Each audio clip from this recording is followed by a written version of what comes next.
Hello दोस्तों, study with Sheoran में आप सभी का स्वागत है। आशा करती हूँ आप सभी स्वस्थ होंगे। चलिए शुरुआत करते हैं आज की क्लास की, जिसमें हम पढ़ रहे थे बहुउद्देशीय परियोजना। उसी को आगे बढ़ाते हुए आज हम पढ़ेंगे उसी में राजीव गांधी सिद्धमुख नहर परियोजना।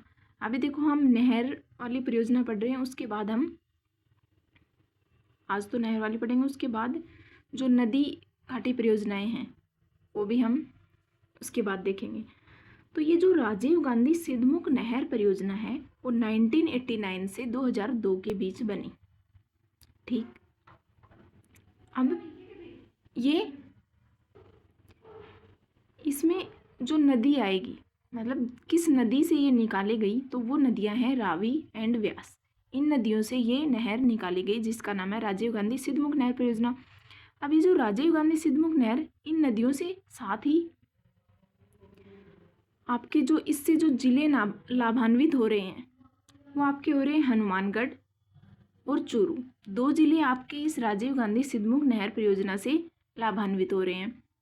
अब इस जिलों में भी क्या है कि जो हनुमानगढ़ जिला है उसमें नौहर तहसील है और बहादरा तहसील। तो ये दो तहसील हैं जो कि हनुमानगढ़ की इस परियोजना से लाभान्वित हो रही हैं। और चूरू की जो तहसील है वो आती है राजगढ़ तहसील, ये लाभान्वित हो रही है। ठीक है, अब इसमें जो आपकी ये नौहर तहसील है इसी के नाम से इसको जाना जाता है नौहर परियोजना। ठीक है, नौहर नहर परियोजना। तो यदि आ जाए कि आपकी नौहर नहर परियोजना किन जिलों को लाभान्वित करती है, तो भी आपको ये बताना है हनुमानगढ़ एंड चूरू, क्योंकि इसी का दूसरा नाम है राजीव गांधी सिद्धमुख नहर परियोजना का दूसरा नाम नौहर परियोजना भी आता है। ठीक, आगे चलते हैं। दूसरी आती है हमारी यमुना लिंक नहर। तो यमुना वो वाली है जो राजस्थान की पूर्वी साइड है। ठीक है, तो ये एक सेकेंड, तो ये आपकी आ जाएगी यहाँ पे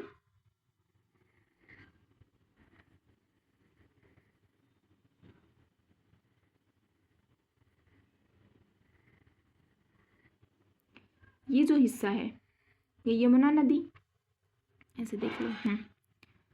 तो इसी से एक तो आपकी आती है गुड़गांव साइड, है ना, एक तो गुड़गांव वाली, और एक नहर यहाँ पे आती है आपकी जो भरतपुर की।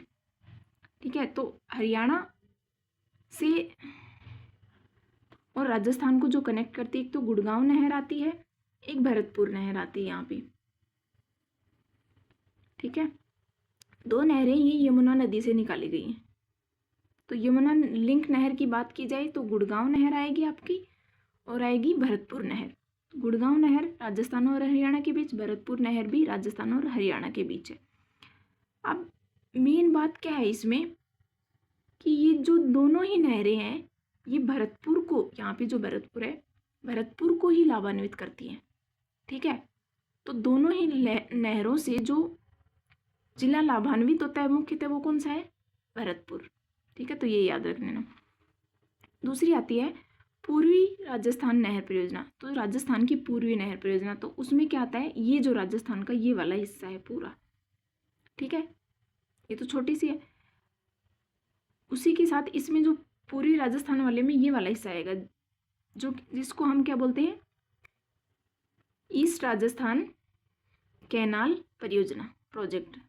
ठीक है, अब ये किससे संबंधित है, यहाँ से जो हमारी चंबल नदी जाती है ना, उसी से बनाए गए हैं इस नदी के ऊपर 56 बांध, और वही है हमारी पूर्वी राजस्थान नहर परियोजना का हिस्सा। कितने बांध है, 26 बांध। ठीक है, और साथ ही साथ ये जो चंबल नदी से पे तो ये बांध बनाए गए, उसी के साथ जो चंबल नदी की सहायक नदियां हैं जैसे बनास हो गई, काली सिंध हो गई, बाणगंगा हो गई, तो ये जो सारी नदियां हैं उन्हीं से जोड़ करके ये 26 बांध बनाए गए हैं आपके। ठीक है, उसी का पूरे का नाम दिया गया है आपका पूर्वी राजस्थान नहर परियोजना। अब इसमें जिले जो लाभान्वित होते हैं वो सारा पूर्वी साइड वाला जो राजस्थान है वो सारा आएगा। एक बार देख लो कि जो कोटा संभाग, ये जो पूरा आपका हड़ौती प्रदेश है जो कोटा संभाग के अंदर आता है, वो पूरा। उसी के साथ सवाईमाधोपुर, करौली, धौलपुर, भरतपुर, डीग, दौसा। डीग जो नया जिला अभी बना है, ठीक है, तो ये नया जिला भी इसमें शामिल है। दौसा, जयपुर, अलवर, खैरतल, तिजारा भी आपका नया बना है, ठीक है, तो ये भी इसी में आएगा। जयपुर, कोटपुतली, बहरोड, ये भी नया बना है। अजमेर और ये जो ब्यावर है ये भी नया बना है, उसी के साथ टोंक। तो इतने सारे ज़िले हैं जो कि पूर्वी राजस्थान नहर परियोजना के अंदर आते हैं, ठीक है। आगे चलो।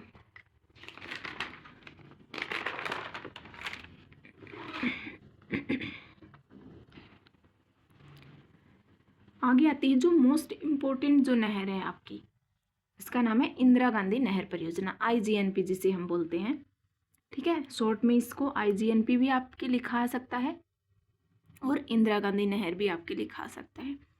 अब इससे संबंधित जो नदियां हैं वो हैं हमारी सतलज और व्यास, और यहाँ पे व्यास नहीं लिखा, व्यास। तो सतलज और जो व्यास नदियां हैं उनसे ये निकाली गई, और जो सतलज और व्यास नदियों के ऊपर हरिके बैराज बांध बना हुआ है वहाँ से ये नहर निकाली गई है, जिसका नाम है इंदिरा गांधी नहर परियोजना, ठीक है। अभी इस नहर परियोजना में क्या है, एक तो हमें पता है ये बहुउद्देशीय परियोजना है। बहुउद्देशीय परियोजना यानी कि सिंचाई के साथ साथ और भी कामों के लिए यूज की जाए, जैसे जल विद्युत हो गया। तो ये एकमात्र नहर परियोजना है जिससे हम जल विद्युत के काम में लेते हैं। वो जल विद्युत काम में लेते हैं, और कितनी इससे हमें मिलती है, 24 मेगावाट। कितनी जल विद्युत उत्पादन करते हैं इंदिरा गांधी नहर परियोजना से, 24 मेगावाट, ये इंपॉर्टेंट है। उसी के साथ ये भी पूछा जाता है कि कितने हेक्टेयर, मतलब कितनी भूमि सिंचित होगी, तो आपकी होगी 16.17 लाख हेक्टेयर सिंचित यहाँ से होती है, ठीक है। अब ये जो इंदिरा गांधी नहर परियोजना है इसमें कुछ तो लिफ्ट निकाली गई हैं और कुछ होती हैं निकाली गई शाखाएं, ठीक है। अब लिफ्ट क्या होती है, लिफ्ट का मतलब तो मतलब ऊपर जाना। तो ये पानी को क्या करती हैं, पानी को पानी को जो बढ़ाती हैं वही होती है लिफ्ट परियोजना, लिफ्ट नहर। अब लिफ्ट नहर कितनी है इंदिरा गांधी नहर परियोजना में, उसके अंदर आती हैं 7 नहरें, 7 लिफ्ट नहरें आती हैं, और इन 7 लिफ्ट नहरों से हमें मिलता है 70% पानी, 30% पानी। लिफ्ट नहर से कितना मिल रहा है, 30% पानी। और शाखाओं से कितना मिल रहा है, जो शाखाएं कितनी है टोटल, 9 शाखाएं इसके अंदर आती हैं हमारी इंदिरा गांधी नहर परियोजना के अंदर, उससे हमें 70% पानी की आपूर्ति होती है, ठीक। अब इसकी जो लंबाई है इंदिरा गांधी नहर परियोजना की, इसकी जो ओवरऑल लंबाई देखें तो वो जो हरिके बैराज बांध है वहाँ से लेके मोहनगढ़ तक, जो पाकिस्तान से हमारा राजस्थान का एक गांव लगता है मोहनगढ़, वहाँ तक आपका ये आती है लंबाई 649 किलोमीटर। अब इसमें क्या है कि इसका जो कुछ हिस्सा है, ये जो बांध नहर है हमारी इंदिरा गांधी नहर IGNP का कुछ हिस्सा जो कि बंद कर रखा है, जिसको हम फीडर के नाम से जानते हैं। क्या बोलते हैं, बंद रखे गए हिस्से को फीडर। अब वो हिस्सा कौन सा है, हरिके बैराज से मसीतावली हनुमानगढ़ तक। हरिके बैराज से शुरू होकर जो मसीतावली हनुमानगढ़ के अंदर है जगह, वहाँ तक इसका पानी रोक के रखा हुआ है, बंद कर रखा है इसके पानी को, उसको हम फीडर बोलते हैं। और उसकी लंबाई कितनी है, 204 किलोमीटर। उसके अलावा जो मुख्य नहर बच गई अब हमारी, उसकी लंबाई बच गई 445, 649 में से 204 घटाएंगे तो आपकी बचेगी 445 किलोमीटर।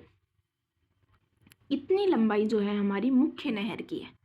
मतलब मेन तौर पे आपको ध्यान रखना है कि पूछा क्या जा रहा है क्वेश्चन में, कि मुख्य नहर पूछे तो 445 किलोमीटर, और टोटल लंबाई पूछ ले नहर की तो वो आएगी फिर 649 किलोमीटर। अब इसमें राजस्थान में लंबाई कितनी है, वो 480 है। तो 480 किलोमीटर की लंबाई वो है जिसमें हमारी फीडर का हिस्सा भी आता है। फीडर का हिस्सा कितना आ गया, 35 किलोमीटर, क्योंकि 445 तो हो ही गई पूरी राजस्थान के अंदर, और जो बच गया वो 35 किलोमीटर का हिस्सा जो कि बंद है, ठीक है। अब आ जाओ कि जो 7 लिफ्ट नहरें हैं वो कौन सी हैं। जो 7 लिफ्ट निकाली गई हैं इससे, वो हैं, सातों के नाम देख लो, इम्पोर्टेंट है, आते हैं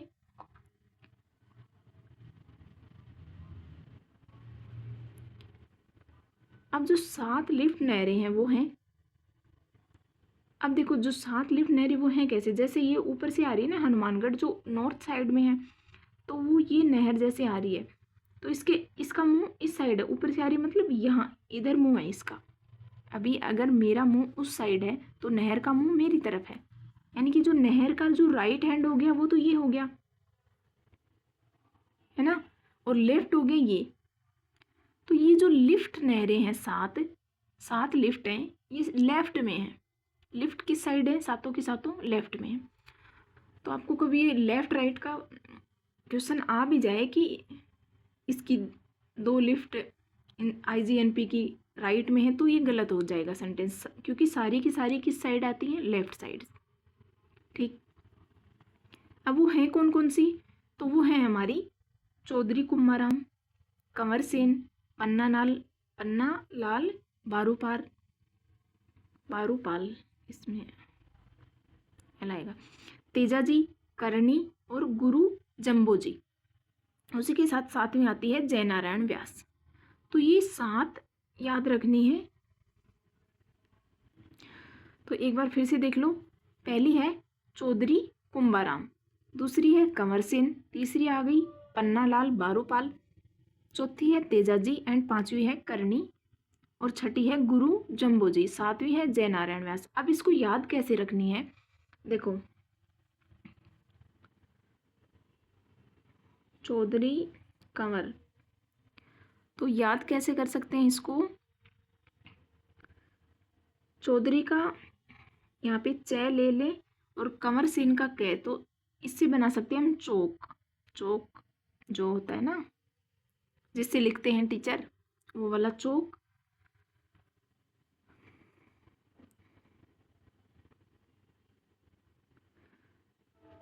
पन्नालाल का पे, तेजाजी, यदि हम ये देख लें कि यहाँ पे तेजाजी टी से बन रहा है हमारा, टी से तेजाजी बन जाता है ना, टी से टी यानी तेजाजी, और के से करनी, तो चौक पटक बोल सकते हैं, चौक पटक।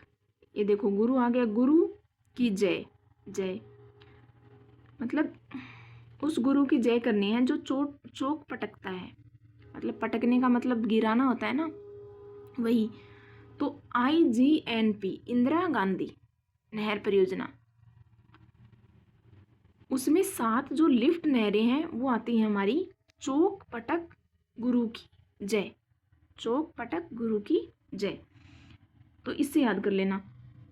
अब ये जो चौधरी कुम्हाराम नहर परियोजना है ये इम्पोर्टेंट क्यों है, क्योंकि सबसे ज़्यादा जिले इसी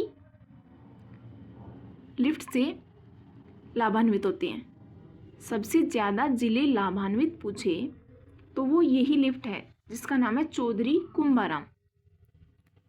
क्या नाम है, चौधरी कुम्हाराम। अब वो जिले कौन कौन से हैं, तो वो है हमारे, एक सेकंड पहले ये देखो क्या क्या इंपॉर्टेंट है। दूसरी आती है हमारी कंवर सेन, जिले बाद में देखेंगे एक साथ सबके। अब दूसरी जो कंवर सेन आती है वो आती है हमारी सबसे अधिक लंबाई वाली और सबसे पहले बनी थी, मतलब इसके बाद ऐसी कौन सी भी लिफ्ट नहीं बनी जो इससे लंबी बनी हो, यानी कि सबसे पहले बनी कंवर सेन और ये सबसे लंबी उसी टाइम बन गई थी, इसके बाद सारी इससे छोटी ही बनी है, इससे लंबी नहीं बनी, तो कंवर सेन। ठीक है, दूसरी आती है पन्नालाल के बारे में ऐसा कुछ है नहीं, पन्नालाल बारूपाल, तेजाजी। अब जो तेजाजी लिफ्ट है वो है सबसे छोटी, क्या है, सबसे छोटी, और ये वैसे भी एक ही ज़िले में है। ठीक, सबसे छोटी है एक ही ज़िले में। करणी है वो 2 जिलों में, गुरु जम्बोजी। अब ये ज़िले आ गए इनके। तो देखो जिलों के अंदर क्या है इसमें कि आपकी जयनारायण व्यास को छोड़ दें तो सब में आपकी आती है बीकानेर। जिला कौन सा आ रहा है, बीकानेर, मतलब बीकानेर से शुरू होती हैं सारी ये लिफ्ट। कहाँ से शुरू हो रही है, बीकानेर से शुरू हो रही हैं सारी लिफ्ट, अकेले जयनारायण व्यास लिफ्ट को छोड़ करके। जयनारायण व्यास लिफ्ट 2 जिलों के अंदर है, जोधपुर एंड जैसलमेर, जोधपुर एंड जैसलमेर। उससे ऊपर यदि गुरु जम्बो जी के पास जाएं तो वो जो गुरु जम्बो जी है उसमें जैसलमेर और जोधपुर तो हैं, साथ ही इसमें बीकानेर आ गया, क्योंकि अभी हमने बताया जयनारायण व्यास के अलावा सारी बीकानेर के अंदर तो है ही। बीकानेर के अलावा भी हैं कुछ जिले, लेकिन बीकानेर तो है ही उनमें सब में। तो गुरु जम्बोजी में जैसलमेर जोधपुर आ गए, जस्ट इसके ऊपर है, और बीकानेर। तीसरा ये जो करनी है इसमें बीकानेर तो है ही, साथ ही जोधपुर, तो ये बीकानेर से कहाँ जा रही है, जोधपुर की। और तेजाजी जो सबसे छोटी है अकेले बीकानेर में, ये वैसे याद रहेगी क्योंकि एक ही जिला याद करना है, सबसे छोटी है। पन्नालाल बारोपाल, तो वो है बीकानेर और नागौर में। देखो पन्नालाल बारोपाल बीकानेर से नागौर जा रही है, मतलब बीकानेर से नागौर, ठीक है, और ये जा रही है बीकानेर से जोधपुर। तो ये दोनों, जैसे यहाँ पे बीकानेर है तो करनी तो जा रही है इधर जोधपुर की साइड, मतलब ये यहाँ पे जोधपुर है और ये यहाँ पे नागौर है, तो करनी ने तो इधर मुँह कर लिया और पन्नालाल ने इधर मुँह कर लिया, ऐसे गई ये दोनों। दूसरी ये जो गुरु जम्बोजी थी ये आई थी बीकानेर, जोधपुर, और ये कहाँ चली गई फिर जैसलमेर, तो ये ऐसे आगे बढ़ गई। गुरु तो बड़ा होता है वैसे ही, 3 जिलों में। तीसरी आई कंवर सेन, ये तो 3 होगी। कंवर सेन गई बीकानेर और हनुमानगढ़, यहाँ से चली बीकानेर, यहाँ पे गई हनुमानगढ़, यहाँ गई। चौथी जो सबसे बड़ी है, 4 तो ये हो गई, 5वीं अकेली तेजाजी बीकानेर के अंदर रह गई। ये जो छठी है चौधरी कुंभाराम, सबसे ज़्यादा जिलों में है, और ये कौन कौन से जिलों में, ये बीकानेर जाएगी आपकी, फिर ये आपकी जाएगी हनुमानगढ़, हनुमानगढ़ के बाद ये चूरू, चूरू के बाद ये झुंझुनू, तो ये 4 जिलों में ऐसी जाएगी, ठीक है। तो ऐसे याद कर लेना है थोड़ा सा डायग्राम बना के। तो ये हो गई सारी की सारी 7 लिफ्ट। अब आ जाओ शाखाओं पे। शाखाएं कितनी बताई, 9। अब जो लिफ्ट पढ़ी वो हमने सारी लेफ्ट में पढ़ी, लिफ्ट लेफ्ट, है ना, याद रहेगा, लिफ्ट किस साइड पढ़ी, लेफ्ट में पढ़ी। लेकिन ये जो शाखाएं हैं ये आपके आती हैं राइट में, लेकिन अकेले राइट में भी नहीं आती हैं, क्योंकि एक जो इनसे अलग चल रही है वो है हमारी रावतसर, इसका नाम है रावतसर शाखा। और ये रावतसर शाखा कहाँ पे है, हनुमानगढ़ के अंदर हमें मिलेगी, क्योंकि हनुमान जी भगवान है तो सबके देवता होंगे वो अलग होंगे, ठीक है। तो भगवान जी का दर्जा तो अलग से रहेगा ना, सब में बराबर तो नहीं, वो तो अलग से हेड हैं, ये समझ लो।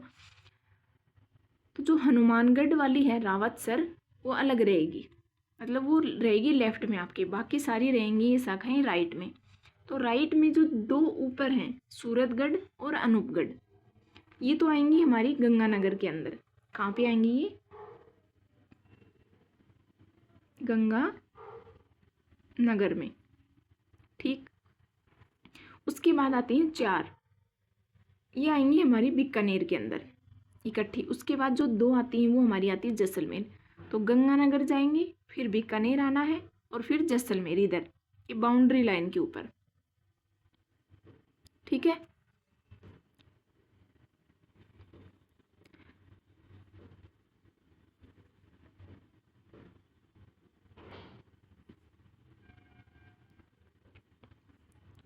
तो ये है सूरतगढ़ और अनूपगढ़ हो गई गंगानगर में। और ये 4 कौन सी हैं जो कि बीकानेर के अंदर है, पुगल, बिरसलपुर। अब ये बिसलपुर नहीं है, बिसलपुर बांध वो अलग है बनास नदी पे, ये है बिरसलपुर, बिरसलपुर शाखा।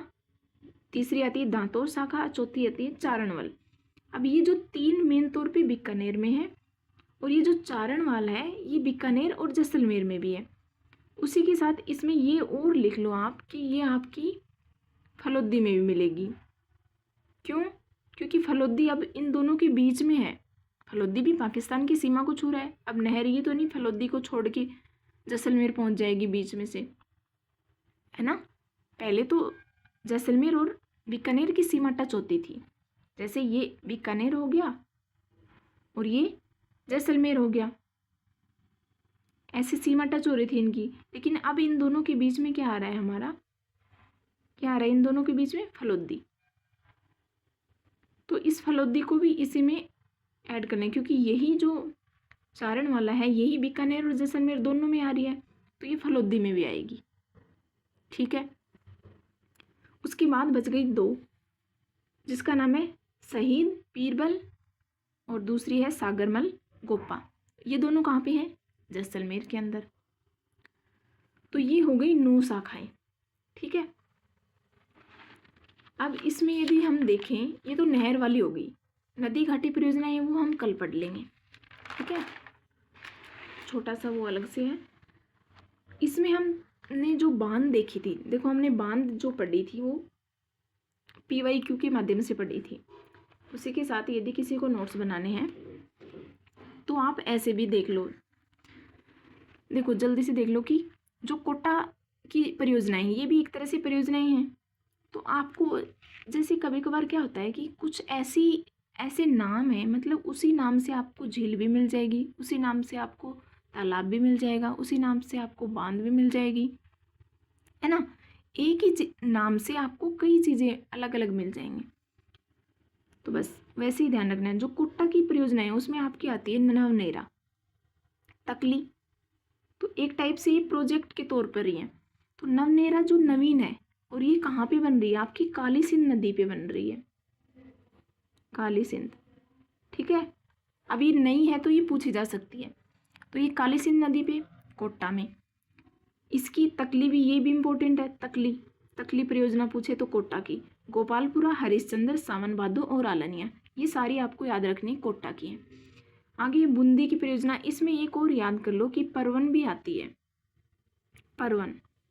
ठीक है, परवन बांध।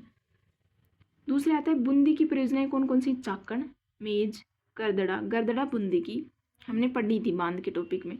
गुढ़ा, जिगजैग और जैत सागर। तो देखो इसको याद करने की ट्रिक है, कुछ एक आध तो ऐसे ट्रिक से याद कर लो और बाकी जो बच गई वो वैसे याद हो जाएंगी कि ये अलग थी। तो बूंदी की हम कैसे याद सकते हैं कि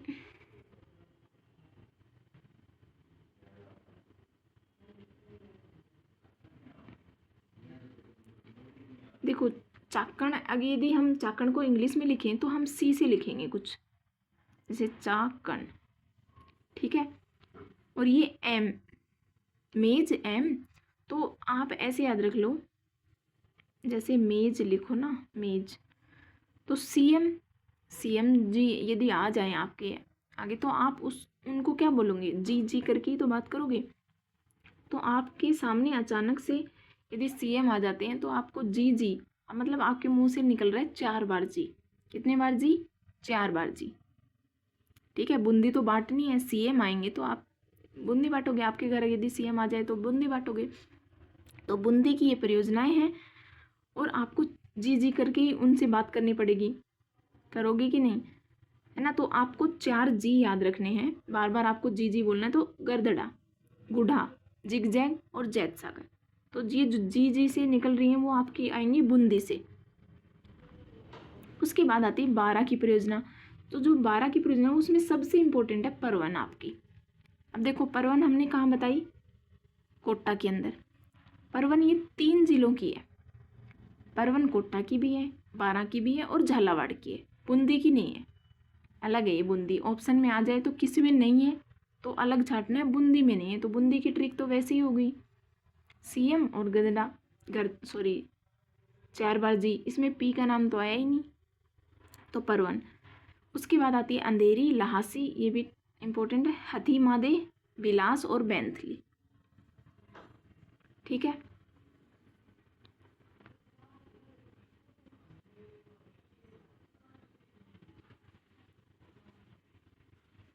जैसे इसको कैसे याद कर सकते हैं? बी 2 बार है तो B से कुछ बिलास और बैंथली। और बिल में यदि आप हाथी को देख लो, हथीमादे, हाथी बोल सकते हैं इसको। बिल में यदि आप हाथी को देख लो तो आपको तो अंधेरी सी आ जाएगी, है ना, अंधेरी परियोजना। हास्सी भी आएगी, लहासी। बिल में यदि आप हाथी को देख लो, है ना, B से 12 और 12 के बिल में आप यदि हाथी को देख लो तो आपको हंसी आएगी ना, हंसी आएगी ना। और अंधेरी भी आएगी कि बिल के अंदर हाथी कैसे, क्योंकि पर वो तो क्या वन में रहता है, हाथी तो कहाँ पे रहता है? वन में। पर वो तो कहाँ पे रहता है? वन में।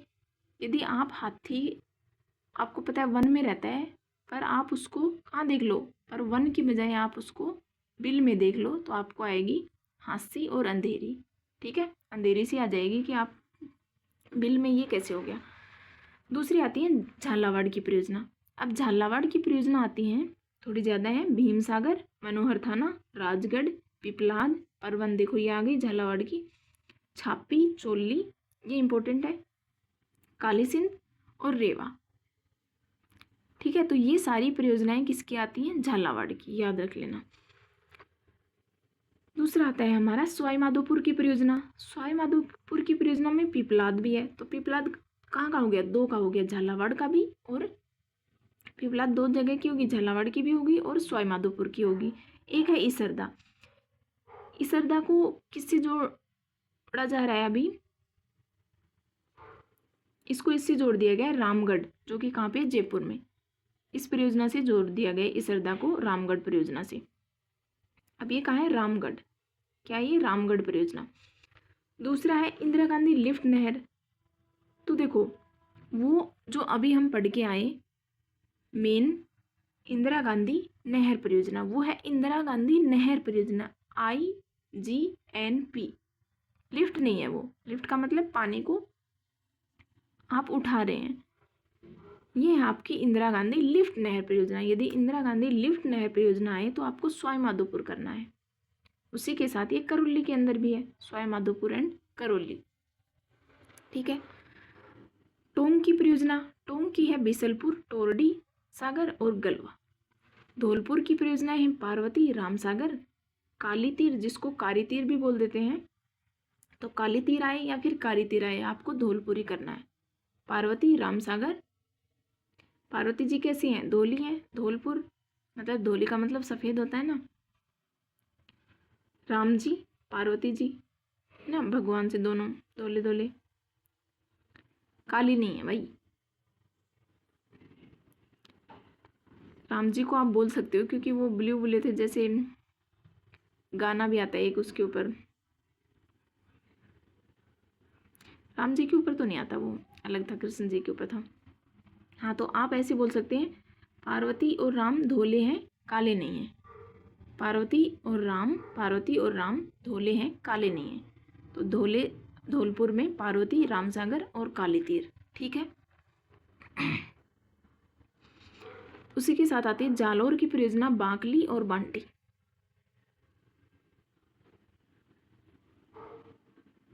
जालौर से जेल याद रख लो, बांडी, बांकली कुछ टेढ़ा मेढ़ा से। सिरोही की परियोजना है सूकली, सेलवाड़ा और बत्तीसा। मतलब यहाँ पे 32 परियोजनाएं चलाई गई हैं, आपको 32 वैसे भी याद रखना है, 32 परियोजनाएं, ठीक है, उन सबको बोल दिया 32सा। थोड़ी सी और, अब तो उदयपुर की परियोजनाएं, सोम कागदर। देखो सोम नदी हमने पढ़ाई थी, ये क्वेश्चन भी आ चुका है EO में, कुछ 2 विशेषताएं दी गई थी और पूछा था ये बताओ कौन सी नदी है, तो वो थी सोम नदी।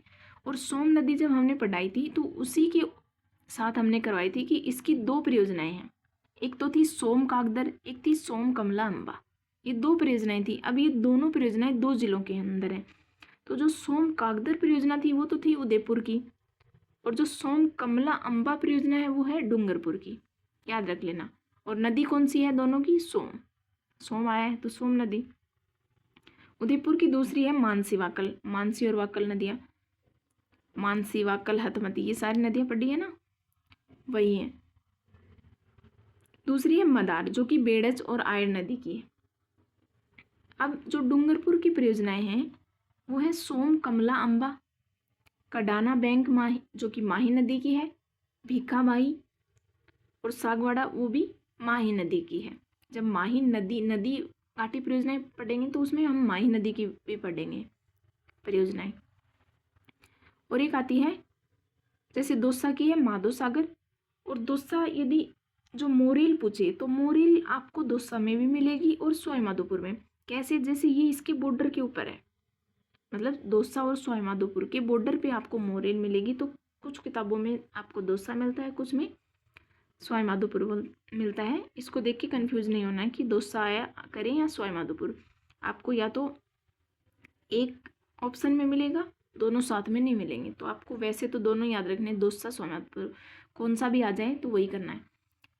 तो माधव सागर कहाँ की होगी, दौसा की। मोरेल कहाँ की होगी, दौसा प्लस सवाईमाधोपुर की। तो ये हो गई कुछ परियोजनाएं इन डिस्ट्रिक्ट की जो कि पूर्वी साइड के थे हमारे। ठीक है, यहाँ पे क्या है, पूर्वी साइड वाला में आपको देखने को मिलेगी, यदि परियोजना की बात करें तो आपको लघु और मध्यम वाली जो हमने पढ़ी ना, लघु 2000 से कम तक, 0 से लेके 2000 हेक्टेयर तक, और जो मध्यम थी वो 2000 से 8000 हेक्टेयर तक। तो वो सारी आपको छोटी छोटी लघु और मध्यम परियोजनाएं आपको पूर्वी साइड में देखने को मिलेंगी। ठीक है, उन्हीं से राजस्थान को ज़्यादा लाभ, और जो नहरों वाली देखने को मिलती है वो पश्चिमी साइड में ज़्यादा मिलती हैं, क्योंकि नदियाँ जो पूर्व साइड में है तो इसलिए वहाँ पे आपको ये मिलने, जो कि अब कल की क्लास में पढ़ेंगे, नदी घाटी परियोजनाएं। ठीक है, आज की क्लास यहीं समाप्त करते हैं, अब मिलेंगे अगली क्लास में। ठीक है, वीडियो अच्छी लगी हो तो लाइक कर देना, शेयर कर देना एंड चैनल को सब्सक्राइब जरूर कर लेना। धन्यवाद।